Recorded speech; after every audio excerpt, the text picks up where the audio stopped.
And joining us today, we have agronomist with Iowa State University Extension, Angie Rieck-Hinz is on. Angie, it's great to talk to you again. How are you? I'm well, Jesse, and it's awesome to see you and hear your voice again. It's been a long time. It has been a long time, but I appreciate you joining me here today to talk a little bit. Obviously, planting progress here this spring has been a tough go for a lot of growers throughout the country. The last week or two, we have seen some progress. And as we zero in, of course, on the I states, really watching there what we're going to have for progress. And of course, with Iowa, talk a little bit just in general what you've heard, not only for your region, which is north central Iowa, but also just from your colleagues around the state as to how planting progress has gone here the last couple of weeks now that we've had an opportunity to really get out in the field. Yeah, we started off in early April here in Iowa and got some crop in the ground that second week of April. That didn't last very long because it was still really cold at that time and somewhat wet in some places. And then we put some more crop in, say the April 27th or 28th. But I would say the majority of our planting, at least in north central Iowa, has happened in the last 2 weeks. We finally got some crop coming out of the ground and everything's looking good so far.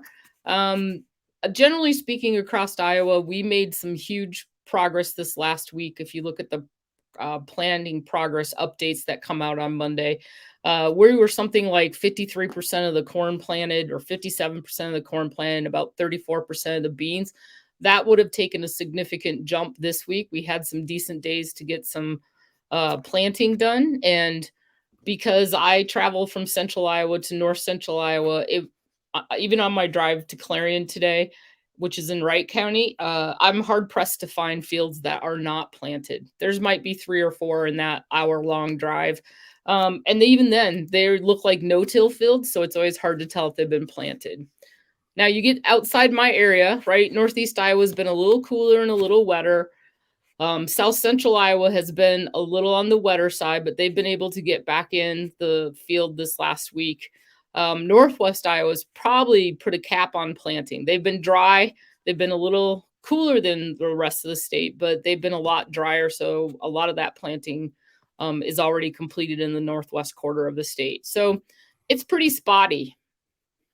Definitely. Now, I want to ask, just with some of the different delays we've seen, did you hear a lot or feel a lot of questions from growers? Were they changing up rotations at all? Were they going from say corn to beans, or were there any changes in maybe hybrids, et cetera, as they had to wait a little bit on the calendar in some cases, Angie? We didn't really change the number of acres of corn versus beans planted in Iowa. We're just at that point today on May 20th where we would have started to consider switching hybrids or maturities. And I don't think there were very many people that have done that. As we go forward through this next week, since we've had a little rain again the last couple of days, people might consider that. But for the most part, we got enough crop in the ground. We're probably not going to do that at this point in time. Okay. Now I want to talk as well here now that we're getting, pretty much wrapped up with planting or getting closer to it. We're obviously going to be looking into the growing season. We're going to be watching our emergence. We're going to be getting ready to scout fields. So as you think about the next month or so ahead for our crops, what are some general tips that you always want to remind farmers of as an agronomist here as they get into the growing season, Angie? Well, I think one of our biggest challenges right now is we had some crop go in less than ideal conditions. And then last week we hit the upper 90s, mid 90s, right?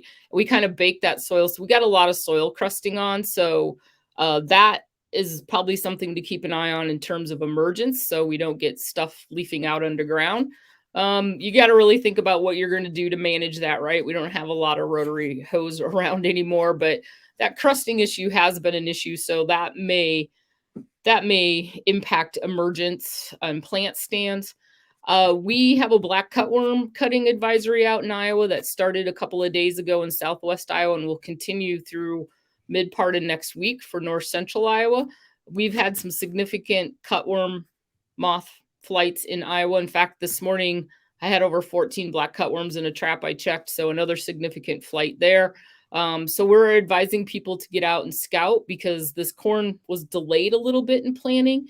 And, emergence is going to match up really well with when those cutworms start hatching, so to speak. Eggs start hatching and they start cutting. So people are going to want to be out scouting for that in the next week to 10 days, most definitely.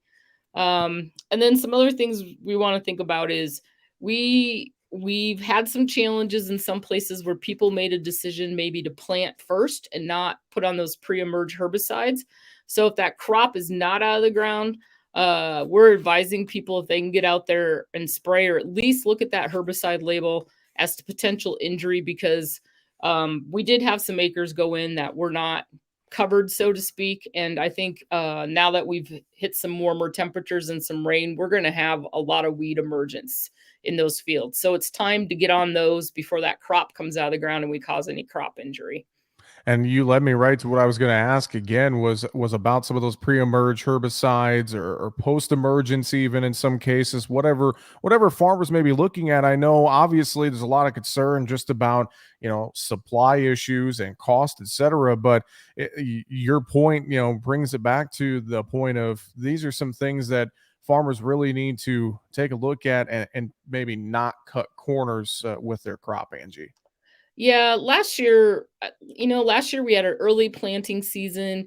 It was not exactly warm, but it was dry. And we didn't have good success in a lot of places with our pre-emerge chemical because we didn't get any moisture to wash them into the soil or move them into the soil.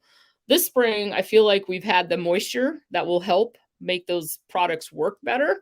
And hopefully people put a residual with those to get us through that to that post-application season, just because we've been so hot a few days. I mean, it was in the upper 80s here yesterday. Those weeds are really going to pop, right? And so hopefully we got a residual in with those pre's to get us to post application season. And we are majorly concerned about shortage of post application materials, right? We hear about glufosinate shortages, we hear about glyphosate shortages. We know people are going to try and get their hands on some other things this year, things they may not have used in the past. So we really just want to remind people to make sure they read those labels. Weed control is always important no matter what the growing conditions are.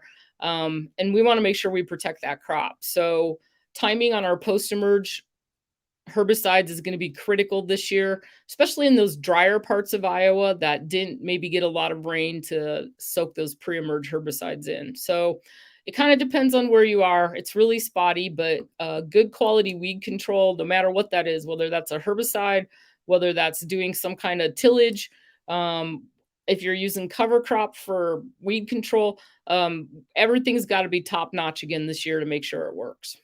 Well, great tips for growers not only in Iowa, but I think some great tips for growers across the country to remember, especially throughout the upper Midwest. Angie, I really appreciate the time today. Any final thoughts you have for us, real quick? I think just going forward in time, it's critical right now you go out and assess those stands as they come up to see what really did cause that issue, right? Was it insect pressure, soil dulling insects? Was it your planter? Was it you, the planter kind of thing, right? Now's a great time to go out there and see what's going on as that crop comes out of the ground and think about adjustments for next year too. So with that, I hope everybody has a safe spring. Definitely. Well, with that, Angie Rieck-Hinz, agronomist with Iowa State University Extension, I appreciate the time. Thanks for joining me. We'll have to get you back on soon. We appreciate it. Thanks, Jesse. Take care.